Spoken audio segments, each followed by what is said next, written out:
en profundidad de gran parte de sus columnas, de lo que viene en materia política, con sus sagaz análisis. Tal vez te pasa, ¿no?, con la imagen que se viralizó, pero que es mucho más que una imagen que se viralizó. Y me refiero a esta imagen, la de Abigail.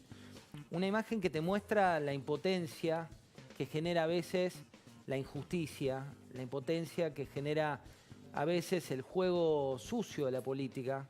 Y cuando hablo de juego sucio de la política no me refiero a la interpretación que le dio el jefe de gabinete, Santiago Cafiero, que dijo que se trataba de una utilización política de esta imagen, sino a lo que pasa en provincias de nuestra bendita Argentina, como es Santiago del Estero. Santiago del Estero, que tiene una deuda, escribía Pablo Secchi, que es el director ejecutivo de Poder Ciudadano, una deuda con la democracia argentina.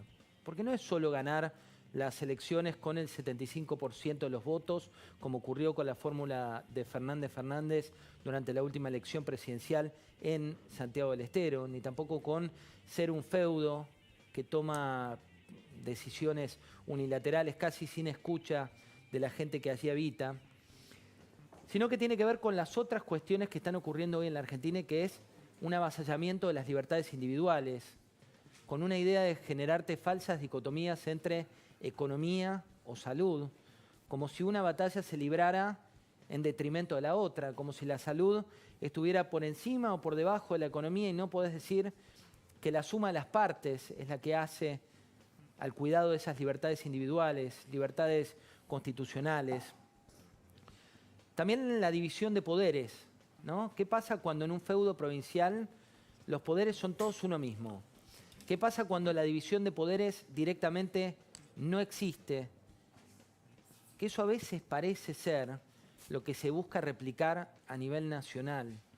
Y eso parece ser lo que a veces se intenta desde alguna de las últimas medidas políticas que buscan cambiar también lo que ocurre con nuestra bendita justicia. El Poder Ejecutivo, el Legislativo, el Judicial, ¿quién es quién en Santiago del Estero? ¿Son todos uno mismo? ¿No hay quien controle? ¿Qué fue de los organismos de control de una provincia donde el silencio es la palabra más fuerte? Con medios domesticados por la pauta, como algún gobernador provincial quiso en su feudo y quiso llevarlo a la nación, al país. Con esfuerzos individuales que tienen que ver con tratar de llegar a tu casa con una situación particular que está vinculada con una tragedia, porque no personal, familiar, que es la de una enfermedad que atraviesa cuando llega a una familia y atraviesa lo más profundo de esa familia. Con un poder público que debería estar al servicio de esos ciudadanos que no pueden pasar a su casa. Un poder público que dicen que debería ser un servicio para la gente que vota. En una provincia que no tiene voces críticas, que tiene dependencia de empleo público, donde el empleo privado hace tiempo dejó de ser protagónico, si es que alguna vez lo fue. Donde el clientelismo forma parte de la escena o el escenario tradicional de quienes allí habitan y que no tienen la posibilidad de decir lo que piensan más allá de las redes sociales. ¿Cuáles son los derechos humanos de esa familia? ¿Quién los protege? ¿Quién les dice que eso no puede pasar en su país? ¿Es culpa de un policía que sigue órdenes de lo más alto del poder político? ¿Es culpa de esa persona a la que intentan echarle sin pena ni gloria la culpa de algo que tiene que ver con decisiones que llegan de mucho más arriba? Abigail tiene 12 años, tiene cáncer, conmueve a su familia, conmueve al país.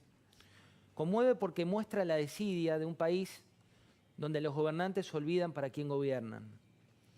Conmueve por el esfuerzo de su familia, no solo de trasladarla, sino de darle voluntad y darle fe. Conmueve por ese padre, que es la imagen de tantos padres que se esfuerzan y que la llevan mucho más allá de lo que las dificultades le permiten. Ayer aquí en La Nación Más, Fernando Iglesias decía y contaba la cantidad de casos que hay hoy con posibles violaciones por parte del Estado de derechos humanos. Dice que ya tiene contabilizados 148.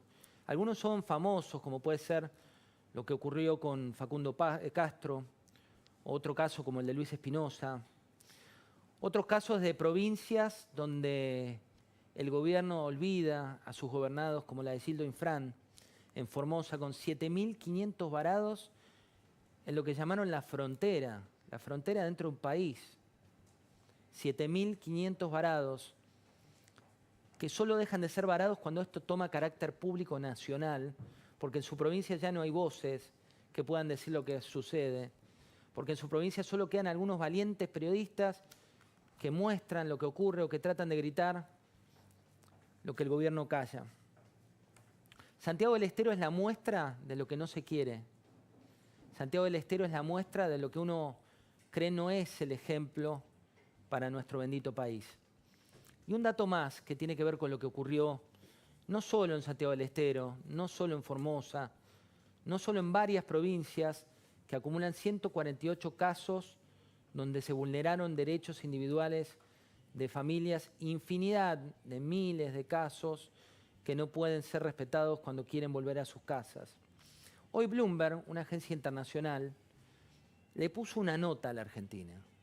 Una nota que sale de este espejo endogámico de la grieta del 47, 41%, donde quieras situarte. Y para esta agencia no se trataba de economía o salud. No se trataba de que te protejan tus gobernantes y te dejen estar puertas adentro como una obligación, porque si no, vas contra la democracia. Se trata de la combinación, de la suma de las partes, no de unos contra otros. Los contagios, los muertos por millón, las restricciones de la economía, la libertad de circulación que tienen los ciudadanos en un contexto tan adverso como el de la pandemia. Son muchas las variables que midieron. Y ese boletín ubicó a la Argentina entre los dos países, entre los dos peores países a nivel mundial en cómo se manejó la suma de estas partes. Hace tiempo se sabe que un conjunto sistémico es mucho más que las distintas partes.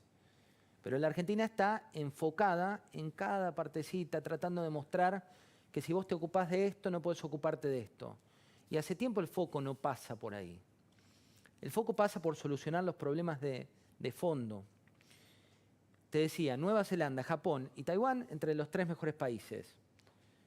México, Argentina y Perú entre los peores países. De 53 países que tienen un PBI mayor a 200.000 millones de dólares, la Argentina se ubica como el segundo peor país a nivel internacional en el manejo de la pandemia. Y el caso de Abigail es la muestra de cómo vulnerar las libertades individuales no hace más que perjudicar a la suma de las partes. Bienvenidos.